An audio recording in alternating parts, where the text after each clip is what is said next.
তোমার বিক্রির যে 300 ডিম বেচলে 100 ডিম বিক্রি করলো তোমরা স্লিপ দিয়ে দিবা এবং তোমাদেরকে পাকা ক্যাশ কম রাখতে হবে। যে কার্টুন করবে আমরা কালকে কিনে আনছি এভাবে করতেছি সবকিছু সবাই। জি না আনতেছে তো স্যার পরে ক্যাশ কম আছে সবাই ক্যাশ মোমো আমরা ডিম কিনি ডিম দাম করে ডিম কিনি ডিমের করে ক্যাশ মোমো দিয়ে দেয় সঙ্গে সঙ্গে দিয়ে দেয়। ক্যাশ মোমোগুলো কই আনতেছে তো কয়জনের কাছে কিনেছেন ডিম? আমি 3 জন থেকে কিনছি আছে 3টা ক্যাশ মোমো আছে কিনে কই ক্যাশ মোমো আনতেছে তো বাসা থেকে বললাম না বাজার ফোন দিছে তো আনতেছে বললাম। নতুন তৈরি করে নিয়ে আসবেন না নতুন করে এখন আনবো কে আমি তো এখানে বসে আছি নতুন কে আনবো কে আর অনুষ্ঠান দেখলেই কোনো অসুস্থ লোক তো আমার বাপে অসুস্থ উনি আনবো কিভাবে আপনার অসুস্থতার সাথে তো এই ব্যবসা আমি বৃষ্টি সকালে বৃষ্টি হয়েছিল বৃষ্টিতে ব্যাগে গেছি এখানে তো বৃষ্টিতে ভিজে যায়নি ব্যাগে আমি বৃষ্টিতে ভিজে গেছি স্যার আমার ছাতা নাই এখানে। প্রথম কথা হচ্ছে যে আপনি কিনেছেন এই প্রতিষ্ঠান থেকেই কিনেছেন এইখান থেকে ডিম কিনেছেন না আপনি? না এখান থেকে বলতে কি সোনাতে আমি এক গাড়ি কিনছি। হ্যাঁ কিনেছেন এক গাড়ি। হ্যাঁ সেই এক গাড়ি ডিম ক্রয়ের ক্যাশ মোমো আপনার কাছে নেই না এটা বিশ্বাসযোগ্য হবে বলেন? আছে স্যার আমি তো আসার সময় দিন আমি আনতেছি এটা আমার সময় দিন একটু আমি দেন আসি মানে এখন তৈরি করে নিয়ে আসার নেবেন তৈরি কে করবে তৈরি এখান থেকে করবে করার মতো কেউ তো নাই। আমার আব্বুর আব্বা দেখলে বুঝবেন যে উনি কি আসলে লিখতে পারে না ওনার লেখাটা দেখলে আপনি বুঝবেন।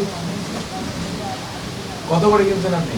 আমি কিনছি আপনার হইছে একটা কিনছি আপনার 1060 টাকা একটা কিনছি আপনার 1070 টাকা আরেকটা 10 টাকা 60 পয়সা আরেকটা আপনার 70 টাকা মানে দুই গাড়ি 70 টাকা কিনছি আরেক গাড়ি 60 টাকা কিনছি 10 টাকা 70 টাকা হ্যাঁ 10 টাকা 60 পয়সা আর বিক্রি করছেন নাকি? হ্যাঁ বাইরে বিক্রি করছি 80 টাকা তারপরে আপনার রেম বিক্রি করছি টাকা 85 টাকা 95 বিক্রি করতে পারি এখন বাজার স্লো তো।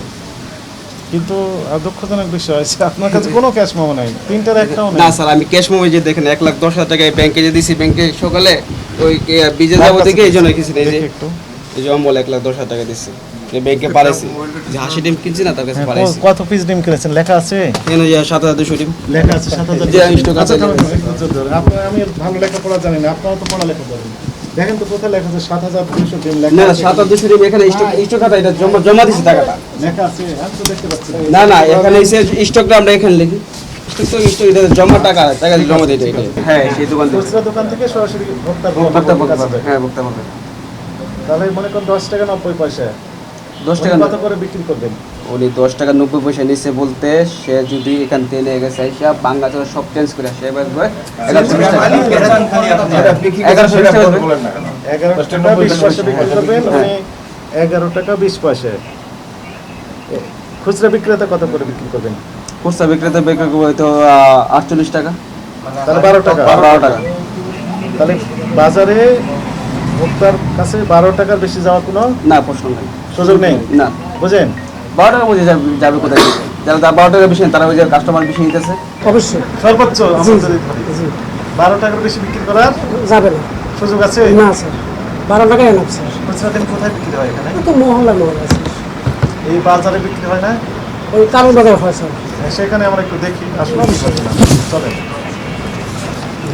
ইনি বিক্রি করছেন 11 টাকা করে যেটা আমরা দেখলাম আমি কমও বিক্রি হয়েছে কিনেছেন 10 টাকা 70 পয়সা 10 টাকা 75 পয়সা যে 75 70 আর আর বিক্রি বিক্রি করছি করছেন 80 টাকা করছি 90 টাকা করছি 11 টাকা যাদের থেকে কিনছেন সেখানে কি 3 হাত বদলের পর উনি কিনেছেন নাকি ফার্স্ট হাত থেকে কিনেছেন? ইনি 3 নম্বর হাত কারণ হচ্ছে ইনি কিনেছেন নাসিরের কাছ থেকে কামাল সাহেবের কাছ থেকে ওনারা আবার কিনেছেন আরেকজনের কাছ থেকে এখানে হাত বদল হয়েছে 3টি উনি 3 নাম্বার হাত মানে 3 নম্বর হাত উনি যখন আরেকজনের কাছে বিক্রি করছে বা ওনার থেকে যিনি নিয়ে যাচ্ছে উনি 4 নাম্বার হাত হয়ে নিয়ে যায় তারপরে খুচরা বিক্রেতা আমরা একটু খুচরা পর্যায়ে যাই দেখি তাহলে তো এই হাত বদলের মাধ্যমেই বলা যায় নাম বেড়ে যাচ্ছে।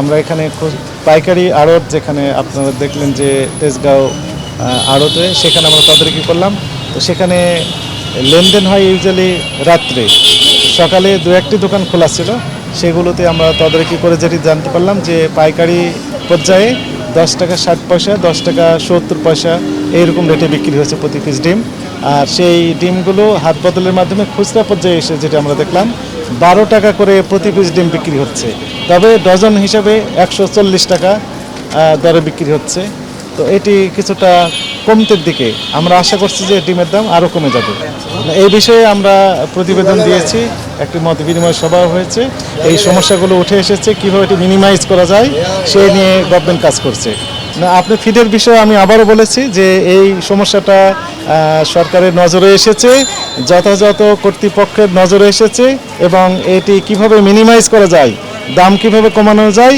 এই নিয়ে কাজ চলছে।